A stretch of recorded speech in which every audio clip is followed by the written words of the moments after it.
Hello students, अब आपके है ना, देखो अपन एसिड बेस पढ़ रहे थे। एसिड बेस के अंदर आपके अब ज़्यादा कुछ नहीं रहा, केवल लक्स फ्लड थ्योरी रही है ना। और हमने जितनी भी थ्योरी थी वो सब कंप्लीट कर लिए। एक थ्योरी है आपकी लक्स फ्लड थ्योरी। लक्स कोई साबुन का नाम नहीं है, एक साइंटिस्ट का नाम है। ओके, तो अपन इसे लक्स फ्लड थ्योरी बोलते हैं, है ना। तो लक्स फ्लड थ्योरी, देखो अभी तक आपके जितने भी कॉन्सेप्ट आए वो सब है ना प्रोटॉन्स के बारे में थे, या है ना कोई इलेक्ट्रॉन दे रहा था, इलेक्ट्रॉन ले रहा था, इसके बारे में था।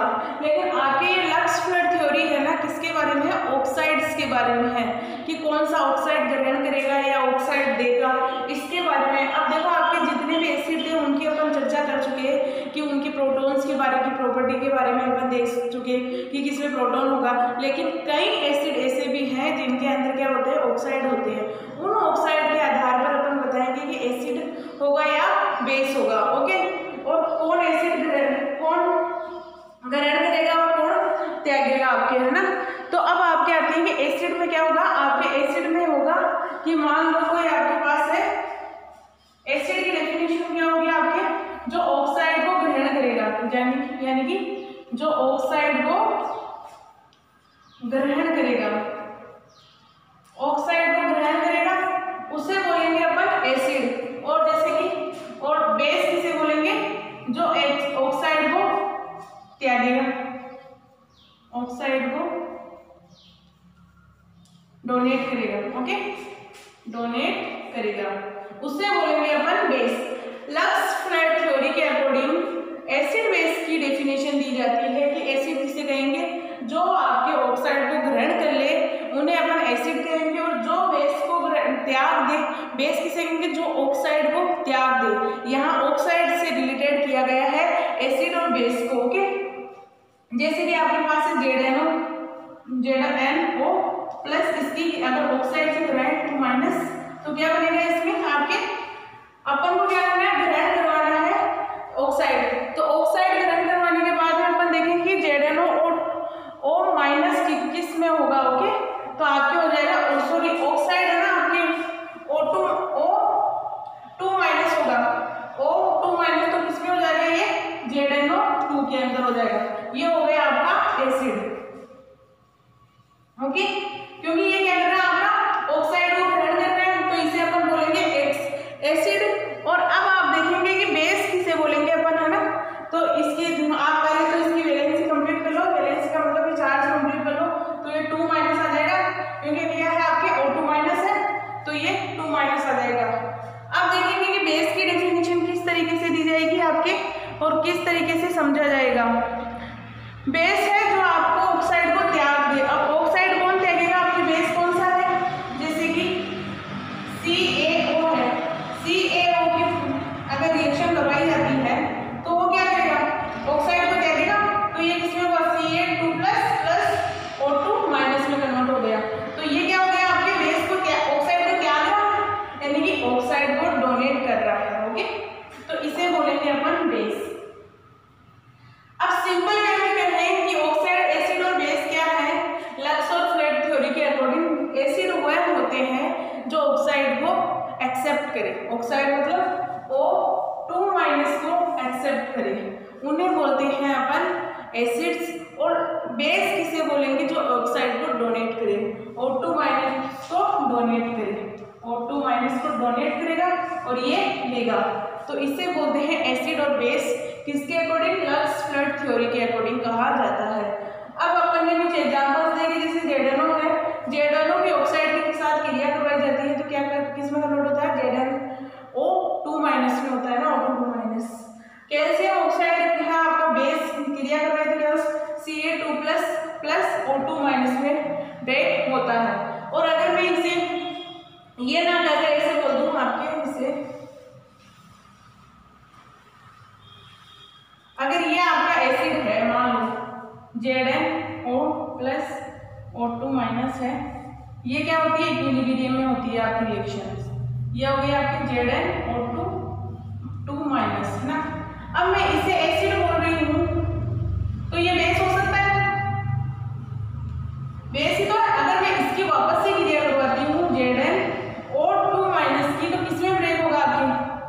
ZnO प्लस O2- दोनों स्टेबल है, तो ये किसमें ब्रेक हो रहा है आपके वापस Z। अगर मैं एसिड की रिएक्शन ऑक्साइड से करवाती हूँ तो ऑक्साइड किसमें ब्रेक होता है, किसमें कन्वर्ट होता है, बेस में कन्वर्ट होगा। अगर फिर से बेस को ब्रेक करते हैं अपन तो किसमें होगा, एसिड में होगा। तो अपन कह सकते हैं एसिड से हमेशा क्या बनेगा, आपके बेस ही बनेगा। लेकिन जब बेस की रिएक्शन करवाते हैं तो बेस से हमेशा क्या बनता है, एसिड ही बनता है। तो ये हो गए आपके एसिड बेस की थ्योरी, यानी कि जो लक्सफेल्ड थ्योरी थी उसने क्या कहा, ऑक्साइड से रिलेटेड करके उसने अपनी डेफिनेशन दी एसिड बेस की, जो अपन ने यहाँ देख ली। और कुछ एग्जांपल्स के बारे में भी देख लिया कि किस तरीके से किसे एसिड बोलेंगे और किसे बेस बोलेंगे। ओके, अब आप किसकी अगर सॉल्ट बनाना चाहते हो वही रिएक्शन देखेंगे, सॉल्ट किस तरीके से बनेगा आपके। अब एसिड और बेस की अगर रिएक्शन करवाते हैं तो सॉल्ट में कन्वर्ट होता है, सबको पता है। अगर मैं किसकी CaO और SiO2 की रिएक्शन करवाऊँ, एसिड और बेस की रिएक्शन करवाती हूँ, जैसे एसिड और बेस की रिएक्शन करवाते हैं तो किसमें कन्वर्ट होता है। आपने जब पहले ब्रॉन्स्टेड थ्योरी देखी या कोई सा भी कॉन्सेप्ट देखा, उसमें जब जब एसिड बेस की रिएक्शन हो रही है तो वो किसमें कन्वर्ट हो रहा है, सॉल्ट में कन्वर्ट हो रहा है। ओके, तो अगर एसिड बेस की रिएक्शन करवाते हैं प्लस बेस तो किसमें कन्वर्ट होता है, सॉल्ट में कन्वर्ट होता है। ओके, अब इसी तरीके से इसमें होगा, अगर मैं कैल्शियम ऑक्साइड की क्रिया सिलिकॉन से करवाऊं तो किसमें कन्वर्ट होगा, आपके सॉल्ट में कन्वर्ट होगा, CaSiO3 के अंदर। ओके, ये आपका क्या है, सॉल्ट है। ओके, तो इस तरीके से अपने लक्सफेल्ड की थ्योरी की अपन ने कुछ रिएक्शंस भी देख ली और किस तरीके से एसिड बेस की क्रिया करवाने पर आपके सॉल्ट बनता है वो भी देख लिया। ये आपका लक्सफेल्ड थ्योरी के बारे में इतना ही है, कुछ ज्यादा नहीं है कि इसे कुछ ज्यादा पढ़ा जाए। अब देखो इसकी कमियां क्या है। कमियां तो शुरू से स्टार्ट हो जाती है क्योंकि ये ऑक्साइड की बेस पर ही है। अगर जिन जिन में ऑक्साइड से क्रिया होगी उन्हीं को अपन डिफाइन कर सकते हैं कि एसिड होगा या बेस होगा, है ना। तो अपन किसी की कमियां देखते हैं उसी के डेफिनेशन में, क्योंकि डेफिनेशन में आपके क्या लिखा हुआ, ऑक्साइड, मतलब कि जिनमें ऑक्साइड होगा, जो ऑक्साइड से क्रिया करेंगे या जो ऑक्साइड देंगे उन्हीं को अपन एसिड बेस कह सकते हैं। अगर जो ऑक्साइड से क्रिया ना करें तो उन्हें क्या बोलेंगे, वो भी तो हो सकते हैं ना एसिड बेस। तो इस तरीके से इसमें कमियां कहाँ से स्टार्ट हो जाती है, स्टार्टिंग से स्टार्ट हो जाती है आपके कि ये ऑक्साइड पर बेस्ड है आपकी थ्योरी। तो ये आपके कंप्लीट हो गई लक्सफेल्ड थ्योरी। अब अपन कुछ है ना एग्जांपल्स देखेंगे, एसिडिटी स्ट्रेंथ देखेंगे कि किस तरीके से अपन एसिडिटी स्ट्रेंथ ज्ञात कर सकते हैं। ओके, उससे पहले मैं आपको थोड़ा समराइज कर देती हूँ कि अपन ने जितनी थ्योरियां पढ़ी उनके बारे में। ओके,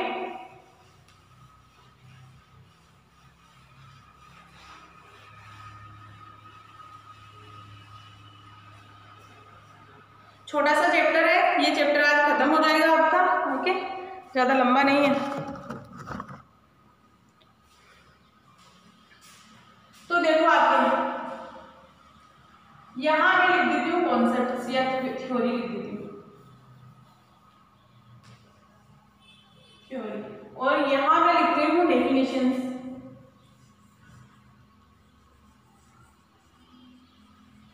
और यहां लिख रही हूँ मैं एग्जांपल्स। ओके, डेफिनेशन में मैं लिखूंगी एसिड और बेस की अलग अलग डेफिनेशन होगी, तो ये मैंने एसिड लिख दिया, एसिड, और ये मैंने बेस लिख दिया। अब मैंने यहां लिख दिया एसिड के एग्जांपल्स और यहां लिख दिया मैंने बेस के एग्जांपल्स। तो अब अपन देखेंगे कि अलग अलग कॉन्सेप्ट, फर्स्ट कॉन्सेप्ट लेते हैं अपन कौन सा, अरेनियस पढ़ा था अपन, तो अरेनियस ही ले रहे हैं, अरेनियस कॉन्सेप्ट। अरेनियस थ्योरी क्या बोल रही थी, एसिड किसे कह रहे हैं, जो H+ डोनेट करे। ओके, और बेस किसे बोल रहे हैं, OH- डोनेट करे, इसे ही बोल रहे हैं एसिड बेस। और कुछ एग्जांपल्स है, एग्जांपल बहुत इजी है, सबको आते हैं, सबने 11th 12th में सब ने पढ़ा है कि क्या होते हैं एसिड, क्या होते हैं बेस, है ना। तो एसिड बेस में एसिड के एग्जांपल्स आ जाएंगे आपके, जैसे कि HCl हो गया और H2SO4 हो गया, और बेस में क्या जाएंगे आपके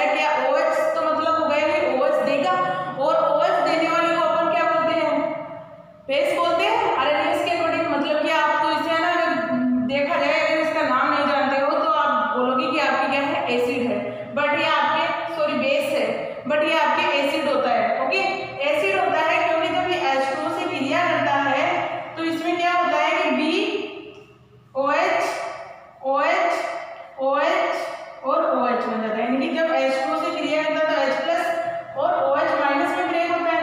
और जबकि आपका बोरोन क्या है इलेक्ट्रॉन डेफिशिएंट कंपाउंड है, इलेक्ट्रॉन डेफिशिएंट कंपाउंड है तो यहाँ से क्या निकलता है H+ निकलता है। तो ये H+ ही इसकी एसिडिटी शो करता है कि आपके बोरिक एसिड क्या है एसिड है, बेस नहीं है, क्योंकि BOH बोलता है इसके नाम से तो यही जाना जाता है कि आपका क्या होगा बेस होगा कोई, क्योंकि यहाँ से OH यूनिट निकल सकती है, बट यहाँ जब रिएक्शन करवाते हैं तो अपोजिट आता है। अपोजिट क्यों आता है क्योंकि H+ ये आपके इलेक्ट्रॉन डेफिशिएंट का मुझे बताओ जिसके अंदर पहले से कमी होगी तो वो इलेक्ट्रॉन देगा नहीं देगा, बट आपके यहाँ क्या होता है L होता है इसके अंदर ऐसा नहीं होता है, यहाँ से OH यूनिट बाहर निकल सकती है। ओके, जबकि यहाँ से OH यूनिट बाहर नहीं निकलती है। यहाँ क्या होता है कि एक OH यूनिट ऐड हो जाती है और यहाँ से जो H+ निकलता है उसी के आधार पर अपन बोलते हैं कि आपका एसिड है। इसका नाम होता है बोरिक एसिड। ओके, तो बोरिक एसिड को अपन बेस बोलने की गलती कतई नहीं करेंगे कि आपका बेस है। आप इसके फॉर्मूले पर मत जाना कि ये फॉर्मूले में तो आपकी क्या हो रहा है कि OH यूनिट है, OH यूनिट आपका क्या कर सकती है निकल सकती है बाहर, निकल सकती है तो ये आपका क्या हो सकता है बेस हो सकता है, बट ये क्या है आपका एसिड है। ओके, अब अपन देखेंगे आपके दूसरा है ब्रोंस्टेड। Bronsted theory.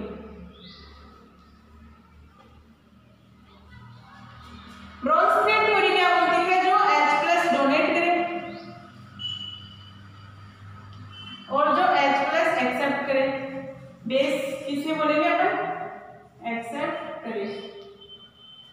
एसिड तो उसे कहेंगे जो H+ को डोनेट करेगा और बेस किसे कहेंगे जो H+ को एक्सेप्ट करेगा। एग्जांपल्स हो जाएंगे वही आपके HNO3 और क्या हो सकते हैं आपके जो H+ डोनेट कौन कर सकता है आपके NH4+ कर सकता है H2O+, यानी कि आपके क्या हो सकता है H3O+, सॉरी H3O+, यहाँ से एक H बाहर निकल सकता है, NH4+ से भी एक H बाहर निकल सकता है। एक्सेप्ट कौन करेगा आपके NH3 H2O, ये क्या कर सकते हैं एक्सेप्ट कर सकते हैं। ओके, तो इस तरीके से अपन डिफाइन कर सकते हैं कि कौन एक्सेप्ट करेगा। जिस देखो NH3 क्या आपका बेस है, बेस है तो अगर NH3 है आपका ये NH3+ H+ से रिएक्शन करवाते हैं एक्सेप्ट कर सकता है क्योंकि इसके पास क्या है लोन पेयर और ये क्या वेकेंट है, एम्प्टी बोल देती हूँ, यानी कि इसके पास इलेक्ट्रॉन नहीं है कुछ भी, तो ये क्या करेगा इसे डोनेट कर देगा और ये H+ यहाँ क्या हो जाएगा ये अपने इलेक्ट्रॉन तो डोनेट कर देगा और इससे बॉन्डिंग कर लेगा तो क्या हो जाएगा नाइट्रोजन, ये H।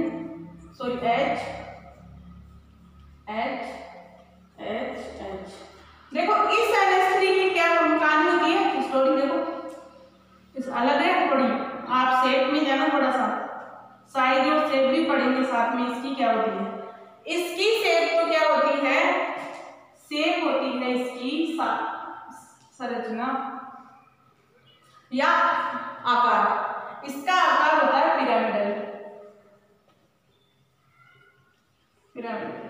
बट इसका आकार बेसिकली इसकी शेप कैसी होती है टेट्राहेड्रल, चतुष्फलकीय होती है इसकी शेप। अब इसमें जियोमेट्री देखेंगे, जियोमेट्री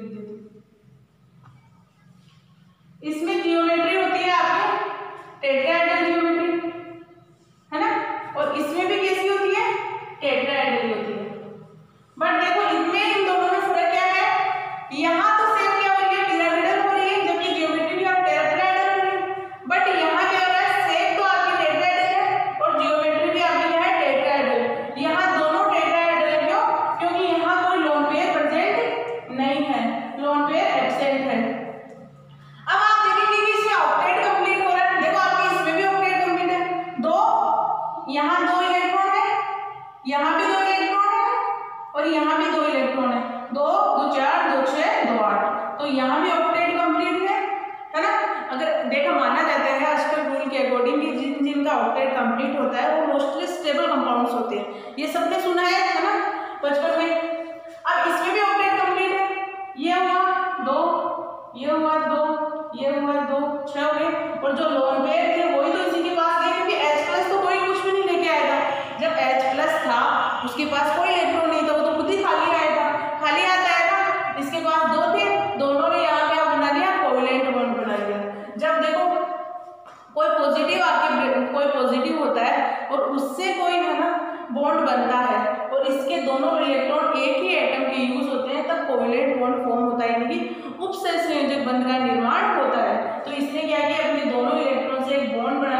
तो यहाँ भी क्या है आपका ऑक्टेट कंप्लीट है। ओके, दोनों स्पीसीज स्टेबल है।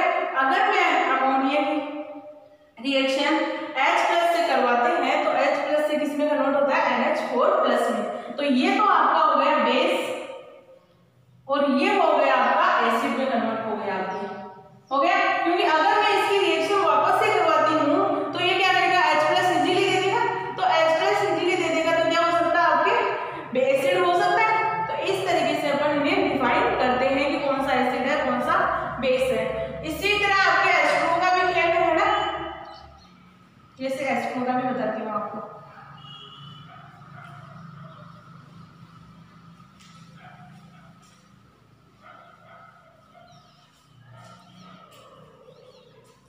अगर आपके H2O है वो रिएक्शन करके क्या करता है H+ से रिएक्शन करता है तो किसमें कन्वर्ट होता है।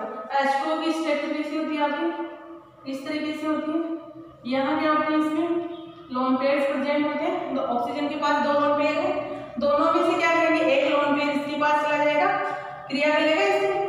तो किस तरीके से संरचना हो जाएगी आपकी, ये लोन पेयर हो गया, यहाँ हो गया ऑक्सीजन सॉरी H और यहाँ हो गए H और यहाँ हो गए H। ओके, तो इस तरीके से उनकी संरचना। यहाँ पे देखो ऑक्टेट देखें तो यहाँ कौन सा है 2 2 4 5 6 7 8, तो यहाँ भी ऑक्टेट कंप्लीट है। और यहाँ 2 2 4 2 6 2 2 2 4 2 6 2 8, तो ऑक्टेट यहाँ भी कंप्लीट है ना। अब इनमें अपन देखेंगे क्या, अगर इसमें मैं देखूं हाइब्रिडेशन है ना, संकरण देखूं मैं यहाँ लिख देती हूँ संकरण। अगर संकरण देखा जाए तो इसमें क्या है 1 2 3 4 है तो क्या हो जाएगा आपके sp3। और इसमें भी क्या हो जाएगा 2 2 4 2 6 sp3, कोई नहीं हुआ चेंजेस। और अगर मैं इसमें शेप देखूं आपके शेप तो कैसी हो जाएगी आपके, इसमें शेप है आपके बेंड और इसमें कौन सी है शेप ट्रायंगल।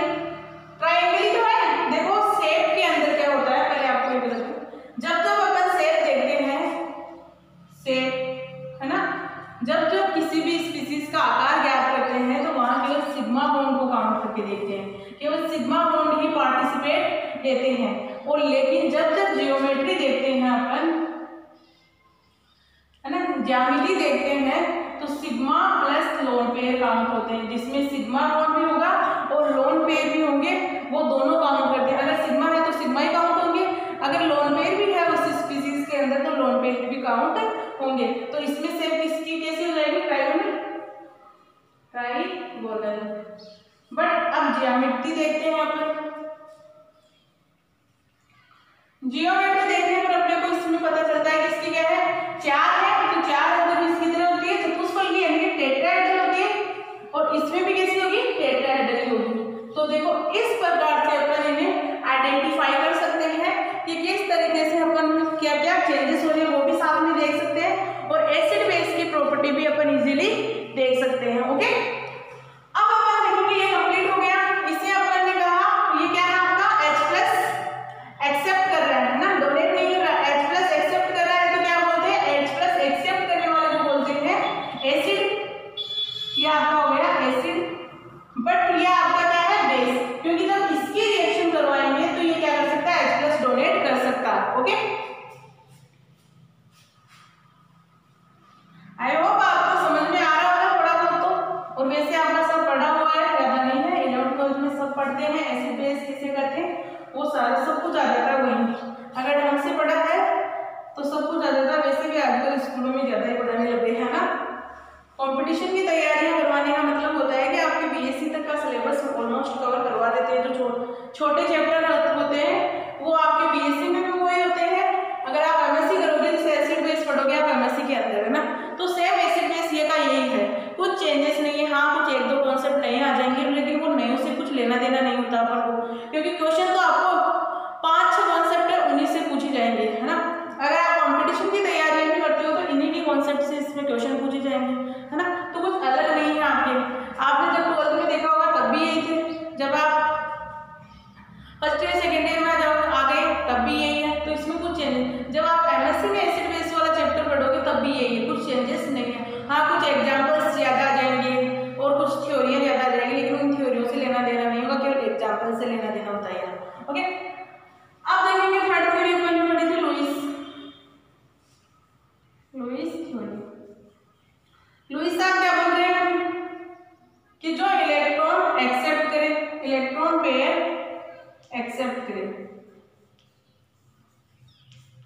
ओके, जो इलेक्ट्रॉन पेयर एक्सेप्ट करेगा उन्हें एसिड कहेंगे, और जो इलेक्ट्रॉन पेयर डोनेट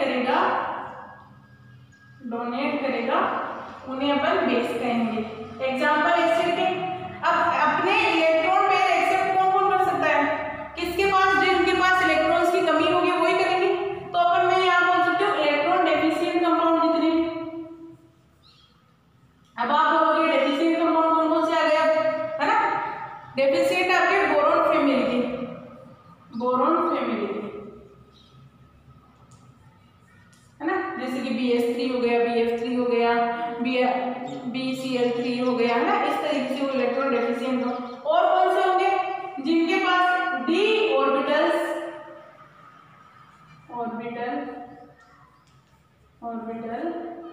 एम्प्टी हो, यानी कि d ऑर्बिटल अगर किसी के पास खाली होगा वो इलेक्ट्रॉन एक्सेप्ट करेगा। यानी कि आपके पास जैसे कि Ag+2 है, Ag+2 है ना, ये है Ag2+ क्या कर रहा है? इलेक्ट्रॉन की पहले ही कमी है, इलेक्ट्रॉन की कमी अगर मैं इससे 2 इलेक्ट्रॉन और दे देती हूँ तो किस में कन्वर्ट हो जाएगा?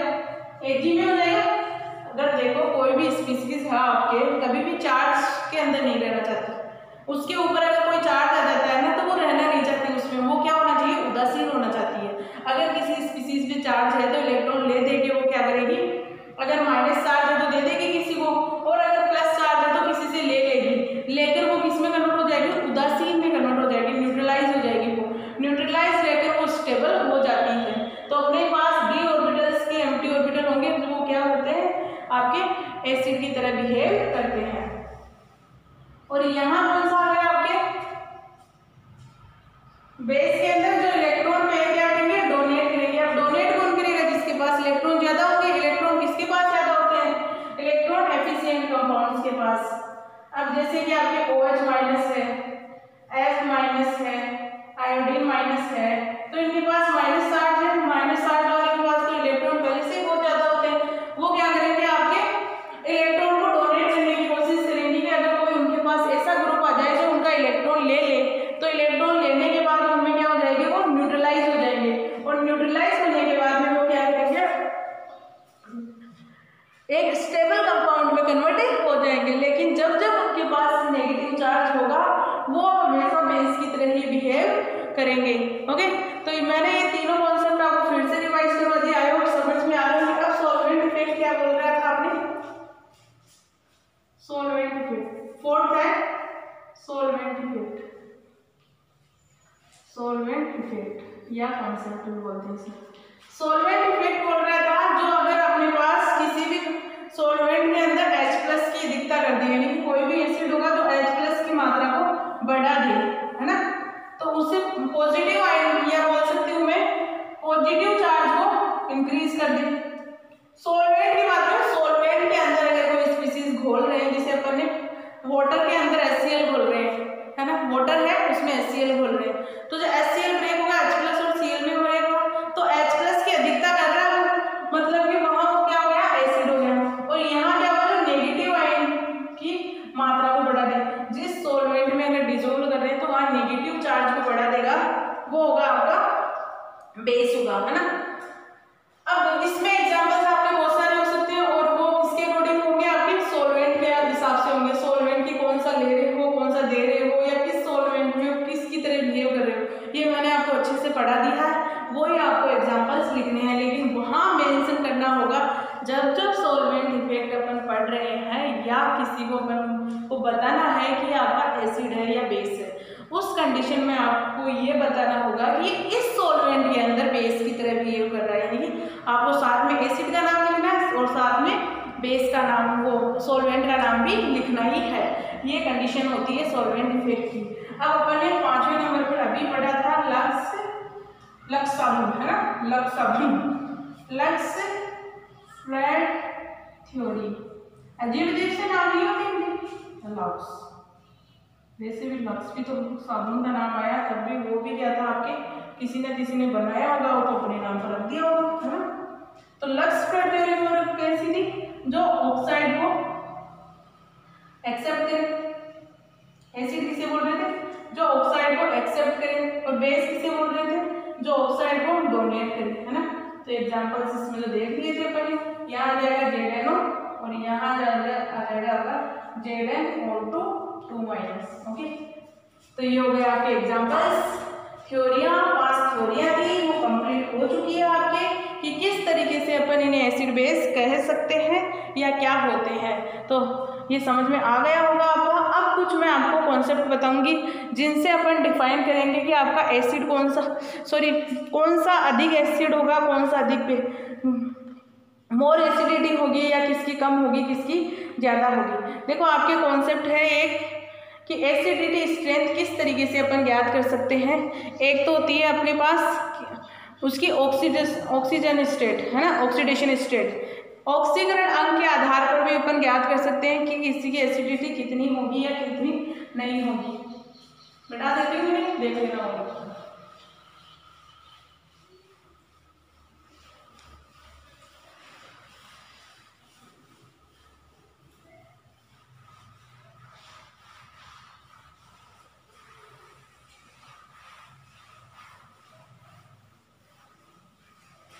अब देखेंगे अपन एसिडिटी,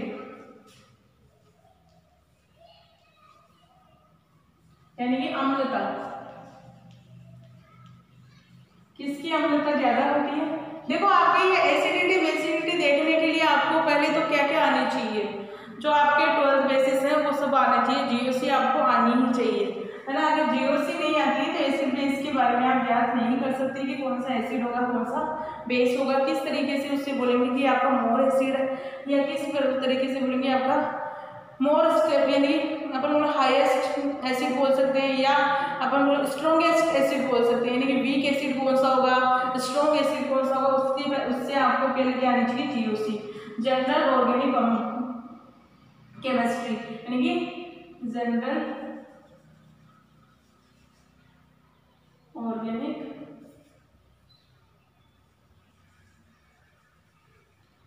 केमिस्ट्री, या आपको क्या आनी चाहिए, आनी चाहिए। इसमें क्या आना चाहिए आपको, प्लस आई इफेक्ट आना चाहिए, यानी इंडक्टिव प्रेरक प्रभाव आपको आना चाहिए, हाइपर कॉन्जुगेशन आना चाहिए। अगर नहीं आता है तो कोई बात नहीं आपको, बट वापस से अगर 11th के अंदर आपको पढ़ाया गया है तो ये वापस से देखना, ये आनी चाहिए। उसी के आधार पर अपन ज्ञात कर सकते हैं। और क्या आना चाहिए आपको, मेसोमेरिक इफेक्ट आना चाहिए, एम इफेक्ट आना चाहिए। ये इफेक्ट आपके कंपल्सरी है, ये आने चाहिए। उन्हीं के आधार पर अपन अम्लता ज्ञात कर सकते हैं। लेकिन आपके नॉर्मल कॉन्सेप्ट क्या होता है कि अगर कोई आ जाए तो उसमें क्या करेंगे, किस आधार पर अपन ज्ञात करेंगे कि अम्ल होगा या बेस होगा। अपन देख रहे थे कि एसिडिटी किस तरीके से ज्ञात करते हैं, ना। एसिडिटी मैंने कहा कि अगर आपको pH दे दे सीधा सीधा, एसिडिटी का मतलब होता है कि कौन सा स्ट्रॉन्ग एसिड होगा, यानी कि स्ट्रॉन्ग एसिड या वीक एसिड के बारे में बोल रही हूँ मैं। वीक एसिड को किस तरीके से आइडेंटिफाई करेंगे कि आपकी स्ट्रॉन्ग एसिड है या वीक एसिड है। देखो आपके पास pH स्केल होती है, सबको पता है।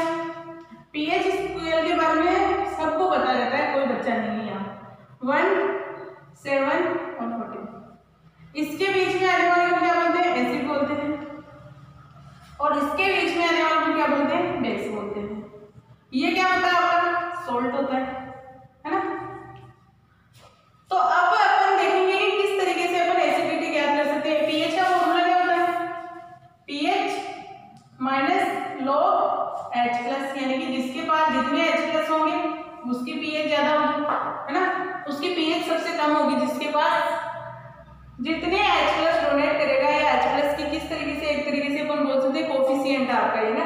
तो उसके आधार पर अब आपके पास क्या होगा, pKa की वैल्यू आ जाए। मान लो ये pKa क्या आपका एसिड स्ट्रेंथ को अपने को डिनोट करने का तरीका, इसका फॉर्मूला होता है -log Ka, है ना। तो इस तरीके से अपन देखेंगे अगर pKa की वैल्यू जितनी ज्यादा होगी, pKa किसकी, एसिडिटी। अगर आपको एग्जामिनर ये तो बोल देगी pKa की वैल्यू, जैसे कि आपके पास HCl है, HF है और CH3COOH है, बोल देगी pKa की वैल्यू इसमें होती है 1, और इसकी बोल देती हूँ मैं 28 और इसकी बोल देती हूँ मैं 20, है ना। तो ये आपके pKa की वैल्यू है। तो उसके आधार आप बताओगे इसमें कौन सा ज्यादा स्ट्रॉन्ग एसिड होगा, है ना। आपको इंक्रीजिंग ऑर्डर ऑफ एसिडिटी लिखना है, यानी कि बढ़ते हुए क्रम में एसिडिटी लिखना है कि किसका सबसे ज्यादा होगा। तो क्या करोगे, आपकी एसिडिटी होती है 1/pKa की वैल्यू है। जितनी pKa की वैल्यू होगी आपके, उतना ही वो एसिड कमजोर होगा, है ना। तो ये होता है आपके फॉर्मूला, ये याद कर लेना, इसी से अधिकतर क्वेश्चन आपके बन जाएंगे, है ना। तो आपके पास क्या करेंगे अपन, सबसे ज्यादा वैल्यू इसकी है, इसकी मैं इसे 1 दे लेती हूँ, 2 और इसे 3। तो आपके क्या है, एसिडिटी सबसे ज्यादा कम हो गई, किसकी हो गई 1 की। आप मैं पीछे लिख देती हूँ, 1 की सबसे कम। फिर pKa की वैल्यू सबसे ज्यादा किसकी है, इसी की, तो 2 हो गए। और फिर आपके आ गया 3, यानी कि आपके सबसे ज्यादा स्ट्रॉन्ग एसिड हो जाएगा HF, फिर HCl, फिर आ जाएगा ये CH3COO। इसे pKa की वैल्यू के आधार पर माना है। ओके, मैंने माना है कि किससे ज्यादा होगी। अब आते हैं आपके इसमें, अब ऑक्सीडेशन स्टेट में, अगर किसी की ऑक्सीडेशन स्टेट ज्यादा हो तो उसकी एसिडिटी भी बहुत ज्यादा होगी, यानी कि ऑक्सीडेशन अगर किसी की ऑक्सीडेट स्टेट ज्यादा होगी समानुपाती एसिडिटी, है ना। तो ये फॉर्मूला याद कर लेना, एक बार याद कर लेना अच्छे से। अगर किसी की ऑक्सीकरण अंश सबसे ज्यादा होगा, वो क्या होगा, एसिडिटी भी उसकी ज्यादा होगी। तो इस तरीके से अपन याद कर सकते हैं कि कौन सा ज्यादा स्ट्रॉन्ग एसिड होगा, कौन सा वीक होगा। ये मेरी तरफ से कंप्लीट हो गया है चैप्टर। ओके, अब आपको नेक्स्ट चैप्टर में, ये कंप्लीट हो गया एसिड बेस अपना चैप्टर। नेक्स्ट चैप्टर में अपन पढ़ेंगे लेंथेनाइड्स। ओके, लेंथेनाइड मतलब कि एफ ब्लॉक के एलिमेंट्स देखेंगे अपन के, और उनकी कुछ प्रॉपर्टीज देखेंगे केमिकल, उसमें वो अपन कवर कर लेंगे। 3-4 लेक्चर में कवर हो जाएगा वो भी, या 2-3 में हो जाएगा, ज़्यादा बड़ा नहीं है वो भी चैप्टर। तो एसिड बेस कंप्लीट हो गया। इसमें से आपको एग्जाम में एक यूनिट है एक आपकी, तो इसमें से क्वेश्चन मिल जाएंगे आपको। ओके, लेकिन इसको छोड़ना नहीं है, बहुत इजी चैप्टर है। और आपके जब आप एमएससी के लिए एंट्रेंस टेस्ट भी दोगे, तब भी इसमें से क्वेश्चन पूछे जाते हैं, इंपॉर्टेंट है आपके। ओके, ठीक है।